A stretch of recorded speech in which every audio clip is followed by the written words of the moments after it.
നമസ്കാരം. Social media അനാലിസിസിൻ്റെ മറ്റൊരു എപ്പിസോഡാണ്. ചുറ്റുപാട് നടക്കുന്ന പല കാര്യങ്ങളിൽ നിന്ന് ക്വാളിറ്റി ഉള്ളതും ഇല്ലാത്തതും നമ്മളിങ്ങനെ തരം തിരിക്കാറുണ്ട്. സീരിയൽ കാണുന്ന ആളുകൾ ആരൊക്കെയാണ് എന്ന് ചോദിച്ചു കഴിഞ്ഞാൽ ഭിന്ന അഭിപ്രായങ്ങളുണ്ടായിരിക്കാം. പല ആളുകളും സീരിയൽ കാണണ്ട, അത് ക്വാളിറ്റി ഇല്ലാത്ത ഒരു എൻ്റർടൈൻമെൻറ്റ് പരിപാടിയാണ് എന്ന് പറയാറുണ്ട്. അതേപോലെ നമ്മുടെ നാട്ടിലെ കോമഡി സ്കിറ്റുകളിലെ കോമഡികൾ അതിൻ്റെ ക്വാളിറ്റിയെ കുറിച്ചിട്ടും ഭിന്ന അഭിപ്രായങ്ങളുണ്ട്. ഇനിയിപ്പോൾ ബിഗ് ബോസ് റിയാലിറ്റി ഷോയിലേക്ക് വന്നു കഴിഞ്ഞാൽ അത് കാണുന്ന ഓഡിയൻസിനെയും ആളുകൾ വിലയിരുത്താറുണ്ട്. എന്നാൽ ഇതിലൊക്കെ എല്ലാത്തിനും ഉപരിയായിട്ട് നമ്മൾ ചിന്തിക്കേണ്ട ഒരു സംഗതിയുണ്ട്. ഇതെല്ലാം നമ്മുടെ സമൂഹത്തിൽ നിന്ന് തന്നെ തിരഞ്ഞെടുത്ത ആളുകളാണ്, അതേപോലെ തന്നെ സമൂഹം തിരഞ്ഞെടുത്ത ആളുകളാണ്. ബേസിക്കലി പറയുകയാണെന്നുണ്ടെങ്കിൽ നമ്മുടെയൊക്കെ റെപ്രസെൻറ്റേറ്റീവ്സ് ആയിട്ടുള്ള ആളുകൾ തന്നെയാണ് ഈ ഒരു ഷോയിലൊക്കെ പോയി ഓരോന്നൊക്കെ ചെയ്യുന്നത്. അതുകൊണ്ടൊക്കെ തന്നെ അവരുടെ ചില ആക്ടുകൾ, അവരുടെ ചില പ്രസ്താവനകൾ, അവിടെ അവർക്ക് കിട്ടുന്ന അംഗീകാരങ്ങൾ, പുറത്ത് അവരെ ആഘോഷിക്കുന്ന ആളുകളുടെ മെൻറ്റാലിറ്റി, ഇതെല്ലാം നമ്മളെ ബാധിക്കുന്ന ഒരു സംഗതി തന്നെയാണ്. അതുകൊണ്ട് തന്നെ ഇത്തരത്തിലുള്ള എന്തെങ്കിലും ചർച്ചകൾ വരുന്ന സമയത്ത് നമ്മൾ അതിനോട് മുഖം തിരിക്കുന്നത് റിയാലിറ്റിയോട് കണ്ണടയ്ക്കുന്നത് പോലെയാണ്. റിയാലിറ്റി അതാണ്, നമ്മളത് അക്സെപ്റ്റ് ചെയ്യേണ്ടി വരും. മജോറിറ്റിയുടെ ഇൻട്രസ്റ്റും അതാണ്, അത് നമ്മൾ അക്സെപ്റ്റ് ചെയ്യേണ്ടി വരും. അപ്പോൾ അവിടെ ഒരു തിരുത്തലുകൾ വരണമെന്നുണ്ടെങ്കിൽ, ആളുകൾ അതിനെക്കുറിച്ചിട്ട് ബോധവാന്മാരാകണമെന്നുണ്ടെങ്കിൽ ഡിസ്കഷൻസ് വരേണ്ടി വരും. നമ്മൾ അതിൽ നിന്ന് മാറി നിന്നിട്ട് കണ്ണടച്ച് നിന്നിട്ട് കാര്യമൊന്നുമുണ്ട് എന്ന് എനിക്ക് തോന്നുന്നില്ല. ഈ കഴിഞ്ഞ മാസം ഈ ഒരു റിയാലിറ്റി ഷോ ഷെയർ ചെയ്ത പ്രൊമോ, അതേപോലെ തന്നെ എപ്പിസോഡ് ലൈവ്, അതിൽ ഉൾപ്പെട്ട ഒരു രംഗമുണ്ട്. ഒരു കണ്ടസ്റ്റന്റ് ബിഗ് ബോസ് ചരിത്രത്തിൽ ആദ്യമായി മറ്റൊരു കണ്ടസ്റ്റന്റിന്റെ മുഖത്ത് പഞ്ച് ചെയ്യുന്നു. ശക്തമായിട്ടുള്ള ഒരു പഞ്ചിൽ ഇടി കൊണ്ട കണ്ടസ്റ്റന്റിന്റെ താടിയെല്ലിന് പരിക്കേൽക്കുന്നു. അദ്ദേഹം സർജറി ചെയ്യാൻ വിധേയനാവുന്നു. അങ്ങനെ ഷോയിൽ നിന്ന് പുറത്തു പോയ ഒരു സാഹചര്യമാണ് ഇപ്പോൾ നിലവിൽ കാണാൻ സാധിക്കുന്നത്. അദ്ദേഹത്തെ കുറേ ദിവസങ്ങളായിട്ട് അവിടെ കാണാൻ സാധിക്കുന്നില്ല. അതേപോലെ പുറത്ത് നിന്ന് ഇത്രയധികം കണ്ടസ്റ്റൻസ് പുറത്തേക്ക് പോയതുകൊണ്ട് 5-6 ആളുകൾ അകത്തേക്ക് പുതുതായിട്ട് കയറിയിട്ടുണ്ട്. പുറത്താണ് എന്നുണ്ടെങ്കിൽ പോലീസിന് സ്വമേധയാ കേസെടുക്കാൻ പറ്റുന്ന ഒരു സിറ്റുവേഷനാണ്. ഇത്തരത്തിൽ നിയമം അനുസരിച്ചൊക്കെ തന്നെയാണ് ഈ ഒരു റിയാലിറ്റി ഷോയും അവിടെ ടെലികാസ്റ്റ് ചെയ്യപ്പെടുന്നത്. അതുകൊണ്ട് തന്നെ ഇത്തരത്തിലൊരു ആക്ട് ഉണ്ടായി കഴിഞ്ഞാൽ ഉടനെ തന്നെ ആ ഒരു അക്രമം നടത്തിയ ആളെ പുറത്താക്കുക എന്നുള്ളതാണ് ചാനലിൻ്റെ ഒരു രീതി. അങ്ങനെ ഇടി കൊടുത്ത ആളെ പുറത്താക്കുന്നു. അദ്ദേഹം ഏതോ ഒരു പെയ്ഡ് ആർമിയൊക്കെ ക്രിയേറ്റ് ചെയ്ത് തിരിച്ചകത്തേക്ക് കയറാൻ വേണ്ടിയുള്ള ആക്ടിവിറ്റികൾ നടത്തുന്നുണ്ട്. അതൊക്കെ ബേസിക് ആയിട്ടുള്ള നിയമ അവബോധമില്ലാത്തതുകൊണ്ട് സംഭവിക്കുന്ന ചില കാര്യങ്ങളൊക്കെയാണ്. അപ്പോൾ അങ്ങനെ എന്ത് തരത്തിലുള്ള ആക്ടിവിറ്റികൾ നടത്തിയാലും ഒരു ഗെയിം ഷോയിൽ അദ്ദേഹം ഒരു ബാധ്യതയാണ് ഇനി. അപ്പോൾ അതുകൊണ്ട് അദ്ദേഹത്തെ അങ്ങടേക്ക് കയറ്റില്ല. ചാനലിന് ഇതൊരു വലിയ ബാധ്യതയായി വേറൊരു രീതിയിൽ മാറിയിട്ടുണ്ട്. ഈ ഒരു രംഗം പ്രചരിപ്പിച്ചു, ഇത് മോണിറ്ററി ബെനിഫിറ്റിന് വേണ്ടി ഉപയോഗിച്ചു എന്നീ കാര്യങ്ങൾ ചൂണ്ടിക്കാണിച്ച് ഒരു അഭിഭാഷകൻ ഹൈക്കോടതിയിൽ ഹർജി സമർപ്പിച്ചിട്ടുണ്ട്. ഇന്ന് അതിൻ്റെ ഒരു ഇൻട്രീം ഓർഡറൊക്കെ വരുന്നുണ്ട്. കേന്ദ്രത്തോട് ഈ ഒരു കണ്ടന്റ് പരിശോധിക്കാൻ വേണ്ടിയുള്ള ഒരു നിർദ്ദേശമാണ് ഹൈക്കോടതി നൽകിയിരിക്കുന്നത്. അപ്പോൾ ഈ ഒരു കണ്ടന്റ് പരിശോധിക്കുകയാണെന്നുണ്ടെങ്കിൽ ചിലപ്പോൾ ചാനലിന് ആ ഒരു രംഗങ്ങൾ റിമൂവ് ചെയ്യേണ്ട വന്നേക്കാം. ഇപ്പോൾ ലൈവിൽ നിന്നും എപ്പിസോഡിൽ നിന്നും ചാനലിന്റെ ഭാഗത്തു നിന്ന് പ്രചരിച്ച ആ ഒരു രംഗം റിമൂവ് ചെയ്യേണ്ടി വന്നേക്കാം. അതൊരു അൺഎക്സ്പെക്റ്റഡ് ആക്ട് ആയതുകൊണ്ടും അങ്ങനെ ചെയ്യരുത് എന്ന് വ്യക്തമായിട്ടുള്ള മാർഗനിർദ്ദേശങ്ങൾ ഉള്ളതുകൊണ്ടും അത് ചെയ്ത ആൾ പുറത്തായതുകൊണ്ടും ചാനലിനെതിരെ വേറെ പ്രശ്നങ്ങൾ വരാൻ സാധ്യതയില്ല എന്ന് വിചാരിക്കാം. ബ്രോഡ്കാസ്റ്റിംഗ് മിനിസ്ട്രിയുടെ നിലവിലത്തെ അപ്രോച്ചൊക്കെ വെച്ച് നോക്കുകയാണെന്നുണ്ടെങ്കിൽ വിദ്വേഷം പ്രചരിപ്പിക്കുന്ന, ഇതിനേക്കാളും സീരിയസ് ആയിട്ട് വിദ്വേഷം പ്രചരിപ്പിക്കുന്ന ആളുകൾക്ക് പോലും ചെറിയ ഫൈനാണ് അവർ ഇട്ട് കൊടുക്കുക. അത് 1 കോടിയുണ്ട്, 10 ലക്ഷമുണ്ട്, 20 ലക്ഷമുണ്ട്, അങ്ങനെ പല ഫൈനും പല ചാനലുകാരും അടച്ചിട്ടുണ്ട്. ഇതൊരു ഫൈനിലേക്കായിരിക്കും പോകുന്നത്. എന്തുകൊണ്ടാണെങ്കിലും ഇത്തരത്തിലുള്ള ഒരു അക്രമത്തെ പ്രോത്സാഹിപ്പിക്കുന്ന ഒരു മെന്റാലിറ്റി ആളുകളിൽ കുറഞ്ഞു വരുന്നു എന്ന് കാണാനായിട്ട് പറ്റി ആ ഒരു സംഭവത്തോടു കൂടി. അധികം ആരും ആ ഒരു അക്രമത്തെ ന്യായീകരിക്കുന്നത് കണ്ടില്ല. അതൊക്കെ നമ്മളുടെ സമൂഹത്തിൻ്റെ മാറിയ ഒരു ചിന്താഗതിയായിട്ട് വേണമെങ്കിൽ കൺസിഡർ ചെയ്യാം. അക്രമം അത് ഏത് രീതിയിലാണ് എന്നുണ്ടെങ്കിലും എവിടെ വെച്ചാണ് എന്നുണ്ടെങ്കിലും അത് മോശമാണ് എന്ന് ഒരു മജോറിറ്റി സംസാരിക്കുകയുണ്ടായി. അടുത്ത ഭാഗത്തിലേക്ക് പോകുന്നതിന് മുൻപ് ഒരു ചെറിയ ഇൻട്രൊഡക്ഷൻ കൂടെ തരേണ്ടതുണ്ട്. ഇതുപോലൊരു റിയാലിറ്റി ഷോ, എന്താണ് റിയാലിറ്റി ഷോ അവകാശപ്പെടുന്നത്? 24/7 നമ്മൾ ഒരു കൂട്ടം ആളുകളുടെ ആക്ടിവിറ്റികൾ ഒപ്പിയെടുക്കുന്നു എന്ന് പറയുമ്പോൾ ഇതിനകത്തൊരു വലിയ സാധ്യതയുണ്ട്, ചലഞ്ചും ഉണ്ട്. നമ്മുടെ സമൂഹം 24/7 മറ്റുള്ള ആളുകൾ എന്ത് ചെയ്യുന്നു, അവരെന്ത് തീരുമാനമെടുക്കുന്നു, എങ്ങനെ ബിഹേവ് ചെയ്യുന്നു, എങ്ങനെ സദാചാരം, സംസ്കാരം എന്നിവ പിന്തുടരുന്നു എന്നൊക്കെ നോക്കിക്കൊണ്ടിരിക്കുന്ന ആളുകളാണ്. അവർ വലിയ തൽപരരാണ് ഇത്തരത്തിലുള്ള കാര്യങ്ങൾ മോണിറ്റർ ചെയ്യാൻ വേണ്ടിയും അതിലൊരു ഗെയിം ഉണ്ട് എന്നുണ്ടെങ്കിൽ അവിടെ ഇരുന്ന് ജഡ്ജ് ചെയ്യാൻ വേണ്ടിയും. ആക്ച്വലി നമ്മളെപ്പോഴും പറയും മറ്റുള്ള ആളുകളെ, അവരുടെ ചെയ്തികളെ നമ്മൾ അനാവശ്യമായിട്ട് ജഡ്ജ് ചെയ്യരുത്. ശരിക്കും ഈ ഒരു റിയാലിറ്റി ഷോ കൊണ്ട് ആക്ച്വലി ഉദ്ദേശിക്കുന്നത് ആ ഒരു ജഡ്ജ്മെൻ്റാണ്. ആ ഒരു ജഡ്ജ്മെൻറ്റിനനുസരിച്ചിട്ട് വോട്ട് ചെയ്യുന്നു, ആളെ വിജയിപ്പിക്കുന്നു എന്നുള്ളതാണ്. അപ്പം ഫ്രീ ലൈസൻസ് കിട്ടിയിരിക്കുകയാണ് നമുക്ക് ആളുകളെ ജഡ്ജ് ചെയ്യാൻ വേണ്ടി. ഇതുപോലുള്ളൊരു ഫോർമാറ്റ് നമ്മുടെ ഓഡിയൻസിന് മുൻപിലേക്ക് ഇംപ്ലിമെൻറ്റ് ചെയ്യുന്ന സമയത്ത് സ്വാഭാവികമായിട്ടും അവിടെ വിക്ടിംസ് ഉണ്ടാവും. ഹ്യൂമൻ ഇൻട്രസ്റ്റ് എന്ന് പറയുന്ന ഒരു സംഗതി നമുക്കറിയാമല്ലോ. ഹ്യൂമൻ്റെ ഇൻട്രസ്റ്റ് എന്തൊക്കെയാണ്? കുറച്ച് സെക്സ്, ക്രൈം, അതേപോലെ തന്നെ വയലൻസ്, ഈ പറയുന്ന കാര്യങ്ങളൊക്കെയാണ് മെയിനായിട്ടുള്ള ഇൻട്രസ്റ്റ്. നമ്മുടെ മാധ്യമങ്ങൾ അതാണ് കൂടുതൽ ഫോക്കസ് ചെയ്യുന്നത്. പത്രം എടുത്ത് നോക്കിക്കഴിഞ്ഞാൽ നെഗറ്റീവാണ് ആദ്യം നമ്മളെ കാട്ടുന്നത്. അപ്പോൾ ഈ ഒരു ഇൻട്രസ്റ്റ് ഉള്ളതുകൊണ്ട് വിക്ടിംസ് കൂടുതലും യങ് ആയിട്ടുള്ള ഒരു സ്ത്രീയോ മറ്റോ ഒക്കെ ആയിരിക്കും. അതേപോലെ തന്നെ മൈനോറിറ്റി ആയിരിക്കും. മജോറിറ്റി അല്ല മൈനോറിറ്റി ആയിരിക്കും ഏറ്റവും കൂടുതൽ വിക്റ്റിമായിട്ട് വരിക. അപ്പോൾ മൈനോറിറ്റി എന്ന് പറയുമ്പോൾ അതിനകത്ത് ജെൻഡർ മൈനോറിറ്റികൾ ഉൾപ്പെടാൻ സാധ്യതയുണ്ട്. പിന്നെ കുട്ടികൾ ഈ ഷോയുടെ ഭാഗമല്ലാത്തതുകൊണ്ട് അതുങ്ങൾക്ക് വലിയ പ്രശ്നമൊന്നുമില്ല. എന്നാൽ ഈ ഒരു സീസണിലേക്ക് വരുമ്പോഴത്തേന് ഒരു കുട്ടിയുമായി ബന്ധപ്പെട്ട ഒരു ഔട്ട്സൈഡ് മാനിപ്പുലേഷനും കാണാനായിട്ട് സാധിച്ചു. അങ്ങനെ വിക്ടിംസിനെ ഉണ്ടാക്കുന്ന 2 സിറ്റുവേഷൻസ് പറയേണ്ടതുണ്ട്. ഈ സീസണുകൾ ഒന്നിടവിട്ട് കൂടുതൽ ടോക്സിക് ആയിട്ട് വരാറുണ്ട്. ടോക്സിക് ആവുന്ന സമയത്ത് ഷോ വൻ വിജയത്തിലേക്ക് പോകാറുണ്ട്. ഇപ്പോൾ കഴിഞ്ഞ സീസൺ ലെസ് ടോക്സിക് ആയിരുന്നു, കുറച്ചും കൂടി എൻ്റർടൈൻമെൻറ്റിന് പ്രാധാന്യം നൽകിയതായിരുന്നു. പക്ഷേ അത് അത്രയധികം സക്സസ് ആയിരുന്നില്ല എന്ന് പ്രേക്ഷകരും അതേപോലെ തന്നെ ചാനലിൻ്റെ ഭാഗത്തുള്ള ആളുകളും പറയുന്നു. ഈ ഒരു സീസൺ തുടങ്ങിയപ്പോൾ തന്നെ വലിയ സക്സസ്സിലേക്ക് പോയി. അതിൻ്റെ കാരണങ്ങൾ നമ്മൾ ഈ ഒരു സീസൺ തുടങ്ങിയ ഒരു സമയത്ത് പറഞ്ഞിരുന്നു. അപ്പോൾ അതിനകത്ത് യങ്ങായിട്ടുള്ള ഒരു ആൺകുട്ടിയും പെൺകുട്ടിയും ചേർന്നിരുന്നു. അവരുടെ സൗഹൃദമോ പ്രണയമോ അത് എന്താണ് എന്നുള്ളത് ഡിഫൈൻ ചെയ്യാനായിട്ട് ആളുകൾ കുറേയധികം മെനക്കെട്ടിരുന്നു. അതുകൊണ്ട് ആ ഒരു ഷോ ഒരു ഹയർ TRPയിലേക്ക് പോയി. അപ്പോൾ ഇത് ഒരിത്തിരി ടോക്സിക് രീതിയിലേക്ക് പോയി. കാരണം ഇത് ഹ്യൂമൻ ഇൻട്രസ്റ്റ് ആണ്. അപ്പോൾ അതിലേക്ക് ആളുകൾ അങ്ങോട്ട് കുത്തിക്കയറി കഴിഞ്ഞാൽ പിന്നെ അവരെ സാറ്റിസ്ഫൈ ചെയ്യേണ്ടതുണ്ട്. അപ്പോൾ അത് എന്നും കൊടുക്കാൻ പറ്റിയില്ല എന്നുണ്ടെങ്കിൽ വേറെ എന്തെങ്കിലുമൊക്കെ കൊടുക്കേണ്ടതുണ്ട്. അപ്പോൾ അതുകൊണ്ട് തന്നെ പിന്നീട് വന്ന ആളുകൾക്കിടയിൽ ചാനൽ ഒരു പുതിയ സംഭവം പരീക്ഷിച്ചു.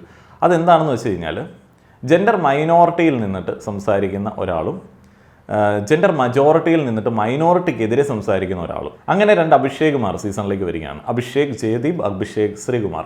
അപ്പോൾ ഇവരെ ചാനൽ എന്തുകൊണ്ട് സെലക്ട് ചെയ്തു എന്നുള്ളതിന് ഒരൊറ്റ ഉത്തരവുള്ളൂ. ചാനലിൽ കണ്ടൻറ് ഉണ്ടാക്കുക, കുറച്ചും കൂടെ പുറത്ത് വാർത്തയാവുക, കുറച്ചും കൂടെ ഹെയ്റ്റ് റിലേറ്റഡ് ആയിട്ടുള്ള സാധനങ്ങൾ വരിക എന്നുള്ളത് തന്നെയായിരിക്കും ഇവരെ തിരഞ്ഞെടുത്തതിൻ്റെ പിന്നിലുള്ള ഉദ്ദേശം. ഇതിനകത്ത് അഭിഷേക് ജയദീപ് എന്ന് പറയുന്ന ഗേ സെക്ഷൽ ഓറിയൻറ്റേഷനുള്ള ഒരാൾക്ക് പറയാൻ കുറച്ച് പ്രൊഫൈലുണ്ട്. അയാളൊരു മോഡലാണ്, അയാൾ ജോലി ചെയ്യുന്നത് IT ഫീൽഡിലാണ്, അതേപോലെ തന്നെ അയാൾ പുനെയിലാണ്, അങ്ങനെയൊക്കെ കുറച്ച് പ്രൊഫൈലുണ്ട്. അപ്പോൾ ഈ ശ്രീകുമാർ എന്ന് പറയുന്ന അഭിഷേക് ശ്രീകുമാർ എന്ന് പറയുന്ന ആളുടെ പ്രൊഫൈൽ ഒരു കോമണർ പ്രൊഫൈലാണ്. കോമണർ എന്ന് പറയുന്ന ഒരു രീതിയിലല്ല ഇൻട്രൊഡ്യൂസ് ചെയ്തിരിക്കുന്നത്. അദ്ദേഹത്തിൻ്റെ നാട്ടിൽ ഒരു ചെറിയ ഗരാഷ് നടത്തുകയാണ്. അതേപോലെ തന്നെ വേറെ വലിയ അച്ചീവ്മെൻറ്റുകളൊന്നും പറയാനില്ല. അദ്ദേഹത്തിൻ്റെ ഒരു അച്ചീവ്മെൻ്റായിട്ട് അദ്ദേഹം തന്നെ പറയുന്നത് അദ്ദേഹത്തെ സോഷ്യൽ മീഡിയയിൽ നിന്ന് ബാൻ ചെയ്തിട്ടുണ്ട്. അത് മൈനോറിറ്റിക്കെതിരെ സംസാരിച്ചതുകൊണ്ടും എന്തോ ഹെയ്റ്റ് സ്പീച്ച് നടത്തിയതുകൊണ്ടാണ് സോഷ്യൽ മീഡിയയിൽ നിന്ന് ബാൻ ചെയ്തത്. അതൊരു പ്രൊഫൈലാണോ? അതൊരു പ്രൊഫൈലാണ് എന്നുള്ളതാണ് ചാനൽ അവകാശപ്പെടുന്നത്. എല്ലാവരും മനുഷ്യന്മാരാണ്, വ്യത്യസ്ത ഐഡിയോളജികളുള്ള ആളുകൾ വന്നോട്ടെ. അകത്തേക്ക് വരുന്ന സമയത്ത് അദ്ദേഹം ആളുകളുമായിട്ട് ഇടപെടുന്ന സമയത്ത് അദ്ദേഹത്തിൻ്റെ ചിന്താഗതി മാറുകയാണെന്നുണ്ടെങ്കിൽ സൊസൈറ്റിക്ക് ഒരു ബെനിഫിറ്റ് ആയിക്കോട്ടെ എന്നൊക്കെ കാണുന്ന പ്രേക്ഷകർ വിചാരിക്കും. ഞാനും അങ്ങനെ വിചാരിച്ചിരുന്നു. എന്നാൽ അകത്തേക്ക് വരുന്ന സമയത്താണ് ഇതിൻ്റെ ഒരു ഗെയിം പ്ലാൻ മനസ്സിലായത്. ഇവർ 2 ടോക്സിക് ഗ്രൂപ്പുകളുടെ റെപ്രസെന്റേറ്റീവ്സ് ആണ്. ഇത് വലിച്ചു നീട്ടി കൊണ്ടുപോകാതെ നിങ്ങൾക്ക് ഒതുക്കി തീർത്തൂടെ എന്നാണ് ഞാൻ ചെയ്യുന്നത്. ഇത് ബിഗ് ബോസ് ക്ലാഷ് അല്ല, ഇത് പുറത്തുനിന്നുള്ള ക്ലാഷ്. അത് നമുക്ക് ആ ഒരു മെന്റൽ ബ്ലോക്ക് ഉണ്ട്. അതുകൊണ്ട് എനിക്ക് അതാണ് നേരത്തെ എല്ലാവരും വിളിക്കും, നിന്നോടാണ് വിടുന്നത്. ഇവിടെ ആരോടെ ഇവിടെ വന്ന ദിവസം തന്നെ എല്ലാവരും എനിക്ക് എതിരായ ആൾക്കാരാണ്. പക്ഷെ ഞാൻ എല്ലാവരും സംസാരിക്കുന്നില്ല, എല്ലാവരും ഫ്രണ്ട്. എനിക്ക് കുഴപ്പമില്ല, നിങ്ങൾക്ക് എന്നോട് സ്നേഹത്തോട് സംസാരിക്കണമെങ്കിൽ സംസാരിച്ചു, എന്നോട് മിണ്ടുണ്ടെങ്കിൽ മിണ്ടണ്ട. ആ ഒരു കൺസെപ്റ്റാണ് ഞാൻ പോകുന്നത്. പക്ഷെ ചിലരോട് എനിക്ക് മെന്റൽ ബ്ലോക്ക് ഉണ്ട്. പുറത്തെ പല കാര്യങ്ങൾ പറഞ്ഞാൽ എനിക്ക് മെന്റൽ ബ്ലോക്ക് ഉണ്ട്. അത് മാറ്റാൻ എന്തായാലും എന്നെ കൊണ്ട് പറ്റില്ല.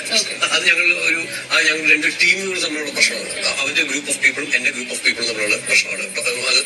അത് പണ്ടോട്ടുള്ള റൈവൽസ് ആണ്. അങ്ങനെ 2 റൈവൽസിന്റെ ആൾക്കാരാണ് ഞാനും അവരും. അപ്പൊ അങ്ങനെ ഇരിക്കുമ്പോൾ എനിക്കതിന് വേണ്ട പറ്റില്ല, എനിക്കത് താല്പര്യമില്ല. റിയലി ടോക്സിക് ആയിട്ടുള്ള 2 ഗ്രൂപ്പുകളുടെ റെപ്രസെന്റേറ്റീവ്സ് ആണ്. ഇവിടെ നമ്മൾ ശ്രദ്ധിക്കേണ്ട ഒരു സംഗതിയുണ്ട്. ജെൻഡർ ഇൻസെക്യൂരിറ്റി എന്ന് പറയുന്ന ഒരു സാധനം ഏത് ജെൻഡറിനാണോ ഉള്ളത്? എല്ലാ ജെൻഡറിനും ഉണ്ട്. മെയിലിനുണ്ട്.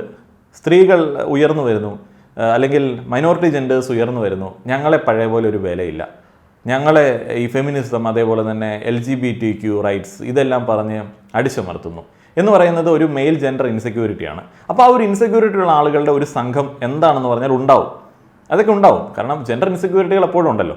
അപ്പോൾ അവരുടെ ഒരു വലിയ സംഘമുണ്ട്, അത് തീവ്രമായിട്ട് വരികയും ചെയ്യും. അപ്പോൾ അതൊരു ടോക്സിക് ചിന്താഗതിയാണ്. അപ്പോൾ അതിൻ്റെ ഒരു ഗ്രൂപ്പുണ്ട്.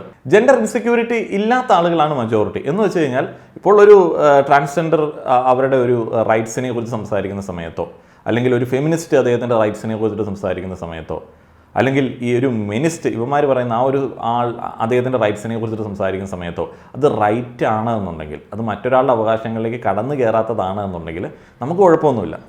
അപ്പോൾ അത് അവർ കൂടുതൽ എന്തെങ്കിലും ചെയ്യുന്നു അല്ലെങ്കിൽ അവർ കുറച്ച് എന്തെങ്കിലും ചെയ്യുന്നു, അത് നമ്മളെ ബാധിക്കുന്നില്ല. കാരണം നമ്മൾ വളരെ കംഫർട്ടബിളാണ് നമ്മുടെ ജെൻഡറിൽ. അതേപോലെ നമ്മുടെ സെക്ഷൽ ഓറിയൻറ്റേഷൻ, ഇപ്പോൾ നമ്മൾ ഹെറ്ററോസെക്ഷലാണ്. ഇപ്പോൾ ഇപ്പം ഞങ്ങളുടെയൊക്കെ കാര്യം പറയുകയാണെന്നുണ്ടെങ്കിൽ ആണുങ്ങൾ എന്ന് പറയുന്ന മെയിൽ ജെൻഡർ പറയുകയാണ്, നമുക്കൊരു പെണ്ണൊക്കെ കെട്ടി പിള്ളേരൊക്കെ ആയിട്ട് ജീവിക്കാൻ ഇഷ്ടമാണ്. ഓക്കെ, നമുക്കതിനുള്ള അവസരങ്ങളുണ്ട്. കാരണം അങ്ങനെയുള്ള സ്ത്രീകളുണ്ട്, നമുക്ക് അവരുമായിട്ട് കുടുംബമായിട്ട് ജീവിക്കാനായിട്ടുള്ള ഇതുണ്ട്. അപ്പോൾ നമ്മളെ ബാധിക്കുന്ന സംഗതിയല്ല. പക്ഷേ ജെൻഡർ ഇൻസെക്യൂരിറ്റി ഉള്ള ആളുകളുടെ പ്രശ്നം എന്ന് പറയുന്നത് ഞങ്ങളിത് ബാധിക്കും. ആദ്യം പറഞ്ഞത് മെയിൽ ജെൻഡർ ഇൻസെക്യൂരിറ്റിയെ കുറിച്ചിട്ടാണ്. അപ്പം നമ്മൾ ആ ഒരു ജെൻഡറിൽ നിൽക്കുന്ന സമയത്ത് അത് തന്നെയാണല്ലോ ആദ്യം എടുത്ത് പറയേണ്ടത്. ഇനിയിപ്പോൾ LGBTQ ജെൻഡർ ഇൻസെക്യൂരിറ്റി ഉണ്ടായിരിക്കുമോ? ഉണ്ടാവും, എല്ലാ ആളുകൾക്കും ഉണ്ടാവും. അപ്പോൾ അതൊരു ടോക്സിക് രീതിയിലേക്ക് വരാൻ സാധ്യതയുണ്ട്. അപ്പോൾ അവർ ചിലപ്പോൾ ടോക്സിക് രീതിയിലേക്ക് വരുന്നതിനെ ന്യായീകരിക്കുന്നത് എങ്ങനെയായിരിക്കും? ഞങ്ങൾക്കെതിരെ ധാരാളം അക്രമങ്ങളൊക്കെ നടക്കുന്നുണ്ട്, ഞങ്ങളെ മജോറിറ്റി അടിച്ചമർത്തുന്നു, അതുകൊണ്ട് ഞങ്ങളും ഒന്ന് ഉണർന്ന് പ്രവർത്തിക്കാൻ വേണ്ടി പോവുകയാണ് എന്ന് പറഞ്ഞു കഴിഞ്ഞാൽ, അല്ലെങ്കിൽ ഞങ്ങളും എന്നാ പറയുന്നത് ഞങ്ങളുടെ ഐഡിയോളജി ആളുകളിലേക്ക് അടിച്ചേൽപ്പിക്കാൻ വേണ്ടി പോവുകയാണ് എന്ന് പറഞ്ഞാൽ അതൊരു ടോക്സിക് ജെൻഡർ ഇൻസെക്യൂരിറ്റിയാണ്. അപ്പോൾ സ്വാഭാവികമായിട്ടും അങ്ങനെ ഉണ്ടാവാൻ സാധ്യതയുണ്ട്, അങ്ങനെയും കാണാറുണ്ട്. അപ്പോൾ ആ ഒരു ഗ്രൂപ്പും ഉണ്ട്. ഇനി ഫെമിനിസത്തെക്കുറിച്ചിട്ടും എപ്പോഴും ആളുകൾ ആരോപണം ഉന്നയിക്കാറുണ്ട്. ടോക്സിക് ഫെമിനിസ്റ്റുകളുണ്ട്, ഉണ്ടാവും. ടോക്സിക് കമ്മ്യൂണിസ്റ്റുകളുണ്ട്, ടോക്സിക് സംഘിസ്റ്റുകളുണ്ട്, ടോക്സിക് ഇസ്ലാമിസ്റ്റുകളും ടോക്സിക് ക്രിസ്ത്യാനികളും എല്ലാം ഉണ്ട്. എല്ലാ സംഘത്തിലും ടോക്സിസിറ്റി ഉണ്ടാവും. അപ്പോൾ ടോക്സിക് ഫെമിനിസ്റ്റുകളും ഉണ്ടാവും. അപ്പോൾ അതും ആ ജെൻഡർ ഇൻസെക്യൂരിറ്റി തന്നെയാണ്. ഞങ്ങൾ സ്ത്രീയായിട്ട് ജനിച്ചു, ഞങ്ങൾക്ക് ഇന്ന അവകാശങ്ങൾ വേണം, അത് കിട്ടുന്നില്ല, അല്ലെങ്കിൽ ഞങ്ങളിലേക്ക് കടന്നു കയറുന്നു എന്നുള്ളത് ന്യായമല്ലാത്ത രീതിയിൽ സംസാരിക്കുന്ന ടോക്സിസിറ്റി ഉള്ള വിഭാഗക്കാരുണ്ടാവും. ഇങ്ങനെയുള്ള ഗ്രൂപ്പുകളിൽ നിന്നിട്ട് റെപ്രസെൻറ്റേറ്റീവ്സിനെ സെലക്ട് ചെയ്തിട്ട് സമൂഹ നന്മയ്ക്ക് വേണ്ടി ജെൻഡർ പൊളിറ്റിക്സ് സംസാരിക്കാൻ പറ്റുമെന്ന് തോന്നുന്നുണ്ടോ? ഇല്ല. കാരണം ജെൻഡർ ഇൻസെക്യൂരിറ്റി ഉള്ള ആളുകളാണ് എന്നുണ്ടെങ്കിൽ ജെൻഡർ പൊളിറ്റിക്സ് സംസാരിക്കാനായിട്ട് പറ്റില്ല. അവരുടെ റെപ്രസെൻറ്റേറ്റീവ്സിനെ ഇതുപോലെയുള്ള ഒരു റിയാലിറ്റി ഷോയിലേക്ക് കൊണ്ടുവന്നു കഴിഞ്ഞാൽ എന്ത് സംഭവിക്കും? ഇവരങ്ങോട്ടും ഇങ്ങോട്ടും അടിച്ചുകൊണ്ടിരിക്കും. അങ്ങനെ രണ്ടാളുകളാണ് മറ്റേ ഞാൻ പറഞ്ഞ അഭിഷേകുമാർ. ഇവരകത്തേക്ക് വരുന്ന സമയത്ത് അതിൽ മറ്റേ ഈ വയ്യാത്ത ആണുങ്ങളുടെ സംഘം ഉണ്ടല്ലോ, അപ്പോൾ അവന്മാർ ഒരു ഗെയിം പ്ലാൻ ചെയ്ത് തന്നെയായിരിക്കും. കാരണം എന്താണെന്ന് വെച്ച് കഴിഞ്ഞാൽ പ്ലാനിങ് അല്ല എന്നുണ്ടെങ്കിൽ ഞാൻ പറഞ്ഞിരുന്നു ഇതൊരു കേസായിട്ട് ഫയൽ ചെയ്യും. അപ്പോൾ അതിന് പറ്റില്ല, അത് ഞാൻ നോക്കിക്കോളാം എന്നൊക്കെ ഉള്ളതാണ് പറഞ്ഞത്. എന്താണ് അപ്പോൾ ഇതിനകത്ത് ഈ LGBTQ ഭാഗത്തിൽ നിന്നുള്ള ആ ഒരു ഗ്രൂപ്പിൽ നിന്നുള്ള ആൾ ഏതോ ഒരു ആളുടെ മകനെതിരെ അദ്ദേഹത്തിൻ്റെ അച്ഛനെ ചേർത്തിട്ട് ഒരു കമൻറ്റ് ചെയ്തു, ഭയങ്കര വൾഗറായിട്ടുള്ള ഒരു കമൻറ്റ് ചെയ്തു എന്നുള്ളതാണ് ആരോപണം. അപ്പോൾ ആ ഒരു കമൻറ്റിൻ്റെ സ്ക്രീൻഷോട്ടാണ് സമൂഹത്തിന് മുൻപിലേക്ക് ഇട്ട് നൽകുന്നത്. അപ്പോൾ ആ ഒരു സ്ക്രീൻഷോട്ടിൽ നിന്നിട്ട് നമുക്ക് എന്ത് മനസ്സിലാക്കാൻ പറ്റും? ഓക്കെ, ഇങ്ങനെ ഒരു കമൻറ്റ് ചെയ്തിട്ടുണ്ട്, ഇത് ഒറിജിനൽ ആണോ എന്നുള്ളതിനെ കുറിച്ചിട്ട് നമുക്ക് എന്തെങ്കിലും ഉറപ്പുണ്ടോ? ഉറപ്പില്ല. അപ്പോൾ നമ്മളിതിന് പ്രതികരിക്കണോ? അത് ചോയ്സാണ്. പ്രതികരിക്കണോ വേണ്ടോ എന്നുള്ളത് ചോയ്സാണ്. അപ്പം നമുക്ക് ഒറിജിനൽ ആണോ അല്ലയോ എന്ന് അറിയാത്ത ഒരു കാര്യം നമുക്ക് ഭയങ്കര ഡൗട്ട്ഫുൾ ആയിട്ടുള്ള ഒരു സോഴ്സിൽ നിന്ന് വരുന്ന സമയത്ത് നമ്മൾ അതിനോട് പ്രതികരിക്കേണ്ട ആവശ്യമൊന്നുമില്ല. അങ്ങനെ പ്രതികരിക്കുന്നത് മനുഷ്യത്വമായിട്ട് കൺസിഡർ ചെയ്യേണ്ട ആവശ്യമില്ല. കാരണം അതൊരു മാനിപ്പുലേഷൻ ആണെന്നുണ്ടെങ്കിൽ നമ്മൾ ചെയ്യുന്നത് വളരെ മോശമായിട്ടുള്ള ഒരു സംഗതിയാണ്.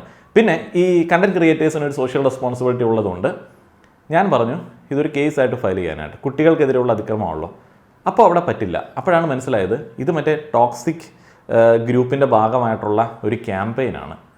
അപ്പോൾ അത് കേസാക്കി കഴിഞ്ഞാൽ നമുക്ക് മനസ്സിലാക്കാം ഇത് ഒറിജിനൽ ആണോ അല്ലയോ എന്നുള്ളത്. ഇപ്പോൾ സെലക്ട് ചെയ്യുന്ന ആൾക്കാരുടെ ക്വാളിറ്റി അനുസരിച്ചിട്ട് ഷോയിൽ സംഭവിച്ചെന്താണ്?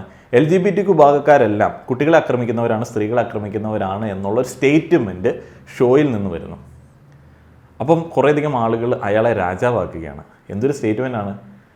ഇതിൻ്റെ പിന്നിലുള്ള ലോജിക്കിനെ കുറിച്ചിട്ട് ആരെങ്കിലും ചിന്തിക്കാറുണ്ടോ?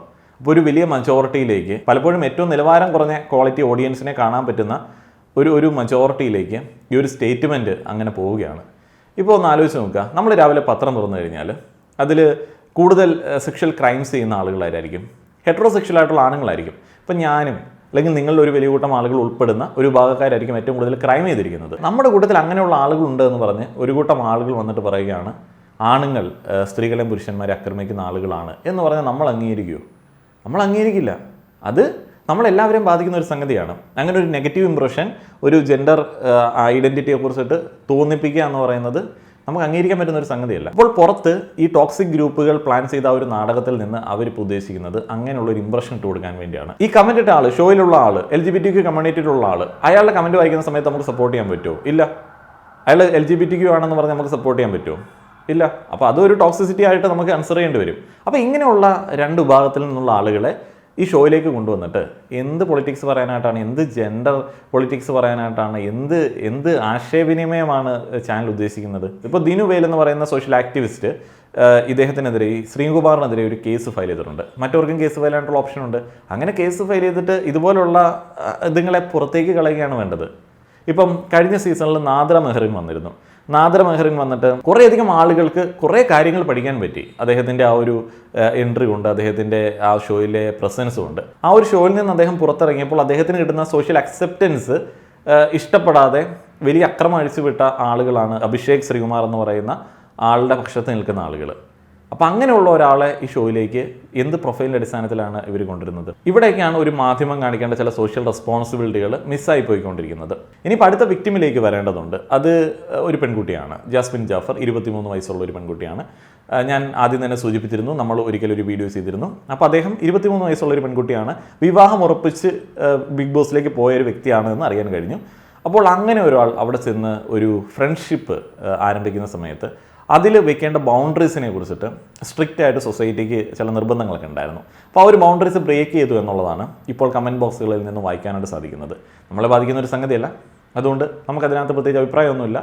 കുട്ടികൾ നശിച്ചു പോകും എന്നൊക്കെ പറഞ്ഞ് ആകുലപ്പെടുമ്പോൾ അതിപ്പോൾ ഓരോ വീട്ടിലെയും കുട്ടികളുടെ കാര്യത്തിൽ വ്യത്യസ്തത ഉണ്ടല്ലോ. ഇപ്പം നമ്മുടെ കുട്ടികൾ ഇപ്പോൾ ഇത് കണ്ട് നശിക്കുന്ന ഒരു ബുദ്ധി നിലവാരത്തിലുള്ള കുട്ടികളല്ല. അവർ ഗെയിം ഓഫ് ത്രോൺസ് വരെ കാണുന്ന പിള്ളേരാണ്. അപ്പോൾ ഒരു ചേട്ടനും ചേച്ചിയും കൂടി ഇരുന്ന് കെട്ടിപ്പിടിച്ച് കഴിഞ്ഞാൽ അല്ലെങ്കിൽ മുത്തം കൊടുത്തു കഴിഞ്ഞാൽ അവരെ പ്രത്യേകിച്ച് അത് ബാധിക്കാൻ സാധ്യതയില്ല. പക്ഷേ ഈ സമൂഹത്തിൻ്റെ ഒരു ഇൻട്രസ്റ്റ് മനസ്സിലാക്കി എല്ലാ ദിവസവും ഈ ഒരു പെൺകുട്ടിയെ വെച്ചിട്ടാണ് ചാനൽ മുന്നോട്ടേക്ക് പോകുന്നത്. ഇതിനെ ഇങ്ങനെ വഴക്ക് പറയുന്നതായിട്ടുള്ള പ്രൊമോസ് ഉണ്ടാക്കുക, വീക്കെൻഡ് എപ്പിസോഡുകളിൽ ഇതിനെ എഴുന്നേപ്പിച്ച് നിർത്തിയിട്ട് ഭയങ്കരമായിട്ട് ഷൗട്ട് ചെയ്യുക, അതേപോലെ തന്നെ ഓഡിയൻസിന് കമൻറ്റ് ചെയ്യാൻ പറ്റുന്ന രീതിയിലേക്ക് പ്രൊമോ കട്ടിങ്സ് ട്വിസ്റ്റ് ചെയ്തിട്ട് ഇട്ട് കൊടുക്കുക. ഇതൊക്കെയാണ് മെയിനായിട്ടുള്ളൊരു പരിപാടി. ഒരു സൈക്കോളജിസ്റ്റിൻ്റെ സേവനം വേണമെന്ന് ആ ഒരു പെൺകുട്ടി ഇന്നലെ ചോദിക്കുന്ന സമയത്ത് നിങ്ങളൊരു മികച്ച കണ്ടസ്റ്റൻ്റാണ്, ധൈര്യമായിട്ട് കളിച്ചോളൂ എന്നുള്ളതായിരുന്നു ഷോയുടെ ഭാഗത്തു നിന്നുള്ള പ്രതികരണം. അപ്പം അത്രയധികം പൊട്ടിത്തകർന്നിരിക്കുകയാണ്. കാരണം അവർ ബുദ്ധിയുള്ള ഒരു പ്ലെയറാണ്, ഭയങ്കര വകതിരിവുള്ള ഒരു കണ്ടസ്റ്റൻ്റാണ്. അവർക്ക് മനസ്സിലാവും. കാരണം വീക്കെൻഡ് എപ്പിസോഡുകളിൽ ഈ ഓഡിയൻസിൻ്റെ കയ്യടികൾ കേൾക്കാം. അപ്പോൾ ഇവരെ ഇങ്ങനെ നല്ല രീതിയിൽ റോസ്റ്റ് ചെയ്യുന്ന സമയത്ത് അവർ വലിയ രീതിയിൽ കയ്യടിക്കാറുണ്ട്. അപ്പം അവർക്കറിയാം ഇത് സൊസൈറ്റിയുടെ റെപ്രസെൻറ്റേറ്റീവ്സാണ് പുറത്ത് നിൽക്കുന്നത്. അപ്പോൾ തൻ്റെ ഫാമിലി എത്രത്തോളം അഫക്റ്റ് ചെയ്യുന്നുണ്ട് എന്നുള്ളത് അവർക്കത് മനസ്സിലാവും. അപ്പോൾ അവർ തീരെ പറ്റാഞ്ഞിട്ട് ഒരു സൈക്കോളജിസ്റ്റിൻ്റെ സേവനം ആവശ്യപ്പെട്ടിട്ട് പോലും ചാനൽ കൊടുത്തിട്ടില്ല, നിലവിൽ കൊടുത്തിട്ടില്ല. അതേപോലെ തന്നെ ഇതിൻ്റെ ഇടയ്ക്ക് ഇവരുടെ വീട്ടിൽ നിന്ന് ഉള്ള സപ്പോർട്ട് കുറയുന്നതിൻ്റെ ചില ലക്ഷണങ്ങൾ കാണിച്ചു തുടങ്ങുന്നു. ഇദ്ദേഹത്തിന് വസ്ത്രങ്ങളൊന്നും വരുന്നില്ല. അപ്പോൾ അത് ഒരു കത്തിലൂടെ പറയാനായിട്ട് ശ്രമിച്ചപ്പോൾ ഇദ്ദേഹത്തിന് എന്തോ എക്സ്ട്രാ ടിപ്പ് കൊടുത്തു എന്ന് പറഞ്ഞ് പിന്നെയും സൈബർ ആക്രമണമാണ്. അപ്പോൾ അതെല്ലാം ചാനൽ ഇങ്ങനെ കട്ട് ചെയ്ത് ഇങ്ങനെ ഇട്ട് കൊടുത്തുകൊണ്ടിരിക്കുകയാണ്. കാരണം കിട്ടുന്നത് കിട്ടിക്കോട്ടെ എന്ന് വിചാരിച്ചിട്ട്.